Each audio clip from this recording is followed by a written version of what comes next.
3 പതിറ്റാണ്ട് കാലം ബംഗളൂരുവിനെ വിറപ്പിച്ചിരുന്ന അധോലോക നായകൻ, പിന്നീട് മാനസാന്തരപ്പെട്ട് ജീവകാരുണ്യ പ്രവർത്തനങ്ങൾ നടത്തി വന്ന സോഷ്യൽ ആക്ടിവിസ്റ്റ്, അത് രണ്ടുമായിരുന്നു മുത്തപ്പ റായ്. സാധാരണ ബാങ്ക് ജീവനക്കാരൻ തുടങ്ങി ആദ്യം മംഗളൂരുവിലും പിന്നീട് ബംഗളൂരുവിലും ചൂടുറപ്പിച്ച ഗ്യാങ്സ്റ്റർ. മുത്തപ്പ റായ്ക്കുണ്ടായിരുന്ന സ്വത്തുവകളുടെ വിവരം കൊടുക്കാൻ ഒരു കന്നഡ പത്രം ഒരിക്കൽ ചെലവിട്ടത് ഒരു പേജ് മുഴുവനാണ്.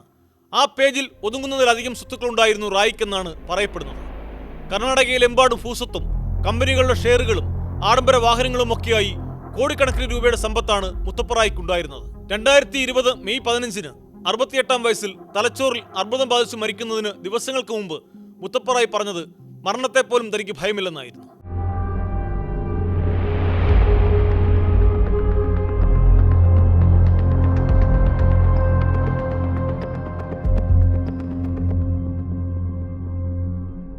മംഗലാപുരത്തിനടുത്തുള്ള പുട്ടൂരിൽ തുളു ബ്രാഹ്മണരായ നെട്ടാല നാരായണ റായ്, സുശീല റായ് ദമ്പതിമാരുടെ മകനായി ജനിച്ച മുത്തപ്പ കൊമേഴ്സിൽ ബിരുദം നേടിയ ശേഷം 70-കളിലാണ് വിജയ ബാങ്കിൽ ക്ലർക്കായി ജോലിയിൽ പ്രവേശിക്കുന്നത്.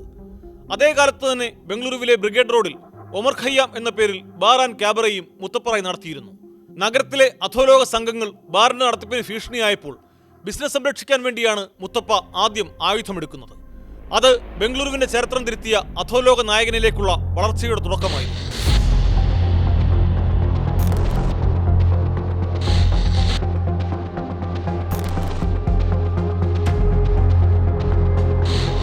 MP ജയരാജ്, കോട്ട്വാൾ രാമേന്ദ്ര, ഓയിൽ കുമാർ തുടങ്ങിയ ഗുണ്ടകൾ ബംഗളൂരു നഗരത്തിൽ സജീവമായിരുന്ന കാലത്ത് മുത്തപ്പ റായ് മംഗളൂരു കേന്ദ്രീകരിച്ചാണ് പ്രവർത്തിച്ചിരുന്നത്.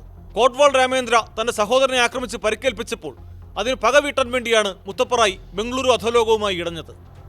1989 നടന്ന MP ജയരാജിന്റെ കൊലപാതകത്തോടെ ബംഗളൂരു അധോലോകത്തിലെ കിരീടം വയ്ക്കാത്ത രാജാവായി മുത്തപ്പ റായ് വളർന്നു. ജയരാജിനെ വകവരുത്താൻ മുത്തപ്പ റായ് പലതവണ ശ്രമിച്ചെങ്കിലും നടന്നിരുന്നില്ല. മൈസൂരുവിലെ ജയിലിൽ വെച്ചും KR ആശുപത്രിയിൽ വെച്ചും ജയരാജിനെ കൊലപ്പെടുത്താനുള്ള ശ്രമം മുത്തപ്പ റായുടെ നേതൃത്വത്തിൽ നടത്തിയിരുന്നുവെങ്കിലും പരാജയമായിരുന്നു ഫലം.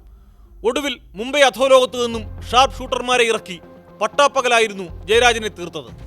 ഉന്നത രാഷ്ട്രീയ സ്വാധീനമുള്ള ജയരാജിന്റെ പതനത്തോടെ ബംഗളൂരു അധോലോകം മുത്തപ്പ റായിയുടെ കൈപ്പിടിയിലായി.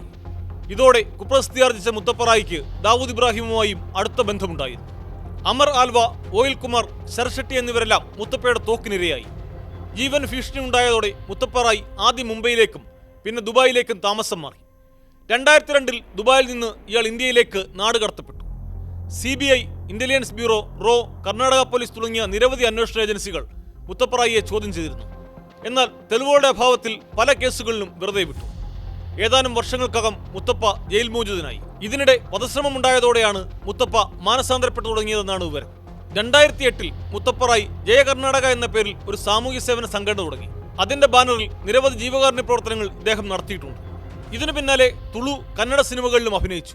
2018-ൽ പഴയ തോക്കുകളും കത്തികളും മറ്റും ആയുധപൂജയ്ക്ക് വെച്ചും മുത്തപ്പ റായ് വാർത്തകളിൽ നിറഞ്ഞിരുന്നു. തലച്ചോറിൽ ക്യാൻസർ ബാധിച്ചപ്പോൾ ഒരു വാർത്താ സമ്മേളനത്തിൽ മുത്തപ്പ റായ് അത് പരസ്യമായി പറഞ്ഞു: "ഞാൻ ഒരാളെയും ഭയപ്പെടാതെയാണ് ഇത്രനാളും ജീവിച്ചത്.